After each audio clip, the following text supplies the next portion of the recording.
I was a soldier once, filled with proud notions of who I was and what I stood for. Convinced what I did was for the good of the many. Well, there goes the element of surprise.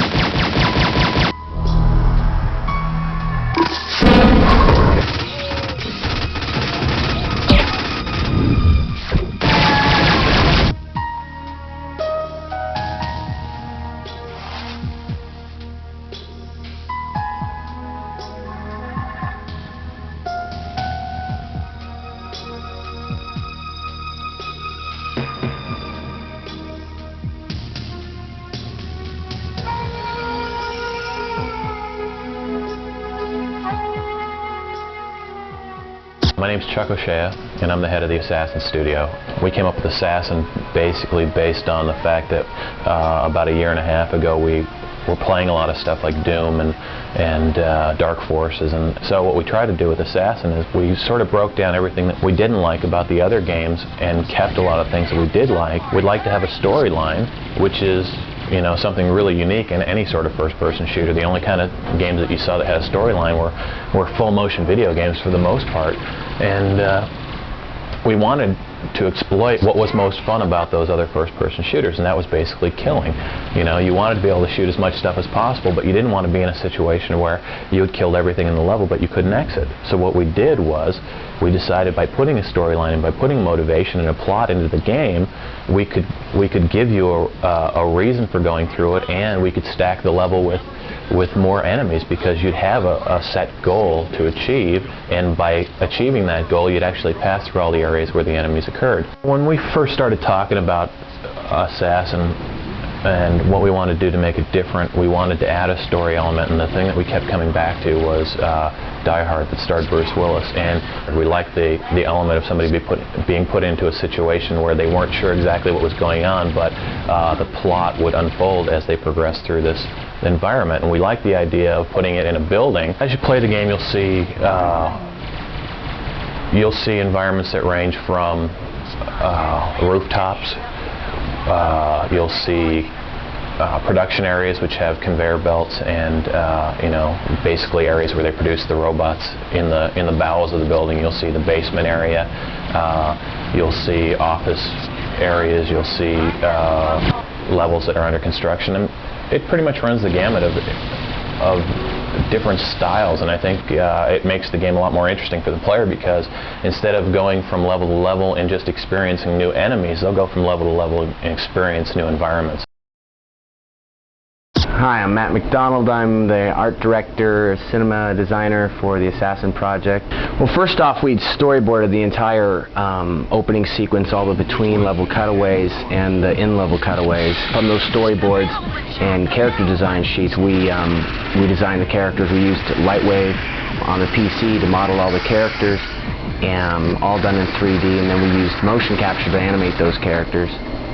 In the process of the development of the project, we used Lightwave as well to build the environments for the cinematics, and then we used that environment to create texture maps to be used in the game, so we had the most cohesive throughout the game between the cinematics and the gameplay. It was important to us to have a cohesive look because of games like Wing Commander that went from cinematic quality film type look to real-time 3D, which is obviously nothing like that.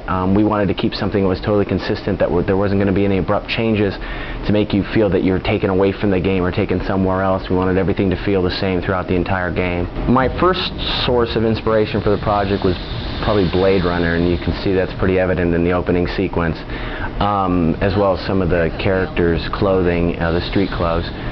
And then as well we used sources like Robocop, Japanese animation, different Robotech type characters we used in the environment or in the game. As far as the architecture, we tried to make it look different, but not too different, because it's the near future, it's not the far distant future, and we wanted to keep something consistent. And we also kind of went for a bit of a retro futuristic look with the vehicles. You'll see they're kind of rounded, soft style, almost out of the 50s, but yet they're in an environment that's more futuristic. The evac, when we designed it, we wanted a hovercraft that looked like a helicopter, but also a salt aircraft, so we took I took different parts of different vehicles that I liked and then put that all together into the evac. Motion capture was a huge asset to us. It saved a ton of time and gave us cinematic, real quality to the characters that we couldn't have had any other way. Even with the robot animation, even though their legs were backwards, we used motion capture, and the way we did that was I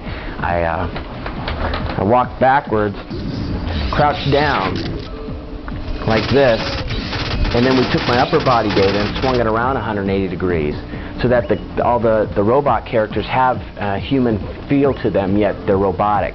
So it's kind of a little quirkiness to them that they move fluidly, yet you see a robot structure there, so you kind of question yourself what you're looking at.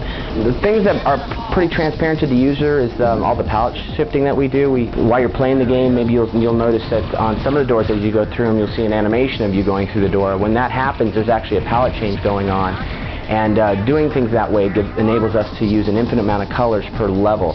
So every time we have a doorway or a cutaway, we can shift palettes and swap out the palettes, swap out all the art, so that the characters can be lit according to their environment rather than globally for the entire game.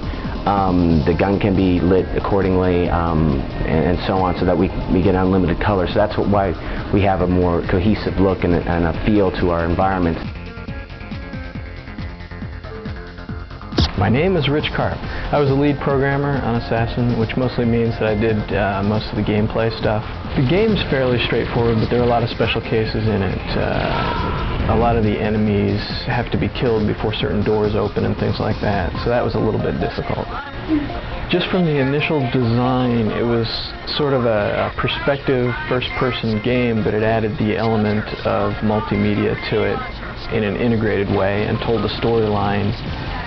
I think that sets us apart from most of the other games out there. In order to integrate the videos into the gameplay, we had to queue them up so that they could appear on screen as quickly as possible, because you don't want to wait 5 seconds while the CD seeks out your video and plays it. So we had to do some special tricks to get that to work.